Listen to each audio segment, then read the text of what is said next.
বাবুরহাট শেখেরচর বড় মসজিদ পূর্বপাড়া শেখেরচর বাজার। আপনারা দেখছেন আমার পিছনে, দেখাও। এটা একসময় প্রসিদ্ধ মাছ বাজার এবং কসাইপুট্টি ছিল। কালের পরিবর্তনে শ্রেণী পরিবর্তন করে আওয়ামী লীগের কৃষক লীগের সহসভাপতি রাসেল গং এটাকে মার্কেট করছে। আপনারা দেখুন, সরাসরি মার্কেটে দেখাচ্ছি। একাধিক দোকান হয়েছে, কিন্তু একসময় এখানে আমাকে অনেক লোক বলেছে একসময় প্রসিদ্ধ মাছের বাজার ছিল এবং কসাইপুট্টি ছিল। শেখেরচর বাবুরহাট বাজারের ত্রাস কুখ্যাত ভূমিদস্যু রাসেল। গণ অভ্যুত্থানের পরও থমকে যায়নি এই মাফিয়ার তাণ্ডব। ক্রাইম ডেস্কস। নরসিংদীর শেখেরচর বাবুরহাটে গত ১৭ বছর ধরে আওয়ামী লীগের ক্ষমতা ব্যবহার করে একচ্ছত্র রক্তচোষা রাজত্ব কায়েম করে রেখেছে এক মূর্তিমান আতঙ্ক। জেলা কৃষক লীগের সহসভাপতি ও পেশাদার ক্যাডার রাসেল গং। বাবুরহাট বাজারের ঐতিহ্যবাহী কসাইপট্টি মাছ বাজার আওয়ামী লীগের ক্ষমতা ব্যবহার করে দখল ও শ্রেণী পরিবর্তন করে শত কোটি টাকা লুটপাটের হোতা এই ভয়ঙ্কর ভূমিদস্যু।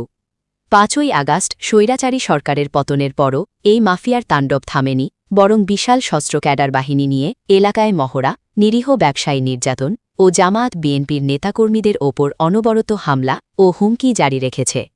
রাসেলি ত্রাসের রাজত্ব এক নজরে। শতকোটির বাজান গ্রাস।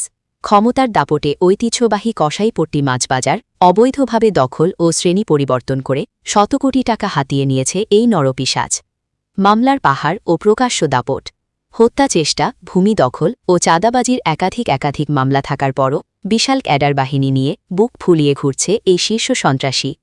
সাংবাদিক ও প্রশাসনকে হুমকি। রাসেলের দোকানে অনুসন্ধানে গেলে তাকে পাওয়া যায়নি, উল্টো তার সন্ত্রাসী বাহিনী দ্বারা সাংবাদিক, স্থানীয় প্রশাসন, বণিক সমিতি ও নিরীহ ব্যবসায়ীরা চরম লাঞ্ছনা ও হুমকির শিকার হচ্ছেন। আওয়ামী পুনর্বাসনের চক্রান্ত।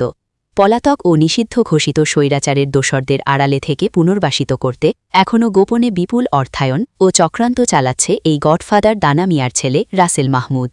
বিগত ১.৫ দশকেরও বেশি সময় ধরে পুরো শেখেরচরকে জিম্মি করে রাখা এই ভয়ঙ্কর অপরাধীর খুঁটির জোর কোথায় তা নিয়ে ক্ষোভে ফুঁসছে স্থানীয় জনতা। ছাত্র জনতার বিপ্লবের পরও এই নরপশু কেন এখনও অধরা তা নিয়ে তীব্র প্রশ্ন উঠেছে। শেখেরচরের আপামর ব্যবসায়ী ও সাধারণ মানুষকে এই জিম্মি দশা থেকে মুক্ত করতে যৌথ বাহিনীর জরুরি ক্র্যাকডাউন ও এই শীর্ষ সন্ত্রাসীকে অবিলম্বে গ্রেফতারের আওয়ামী লীগের নরসিংদী সদর শাখার সক্রিয় আওয়ামী লীগের একজন তাঁতি লীগের সক্রিয় একজন সদস্য। আমি মোহাম্মদ আসাদুজ্জামান, শেখেরচর বাজারের একজন ব্যবসায়ী। আমার প্রতিষ্ঠানের নাম ভাই ভাই শাড়িঘর। আমার দোকানে বিগত সময়ে রাসেল মাহমুদ, ভগীরথপুর নিবাসী, দানা মিয়ার ছেলে, সে অতর্কিত রাত্রেবেলা হামলা করে আমার দোকানের মালামাল লুট করে আমার দোকানের ক্যাশ বাক্স থেকে আমাদের যে টাকা ছিল এই টাকা পয়সা নিয়ে যায়। সে একজন ভূমিদস্যু। বিগত সময়ে বাজারে এরকমের আরও বিভিন্ন ঘটনা সে ঘটাচ্ছে। এর পরিপ্রেক্ষিতে আমি ব্যবসায়ী হিসেবে আমার দোকানে দিয়ে আমি তার নামে একটা মামলা রুজু করি। সেই মামলায় এখন পর্যন্ত তার সাথে মামলাটা চলমান আছে।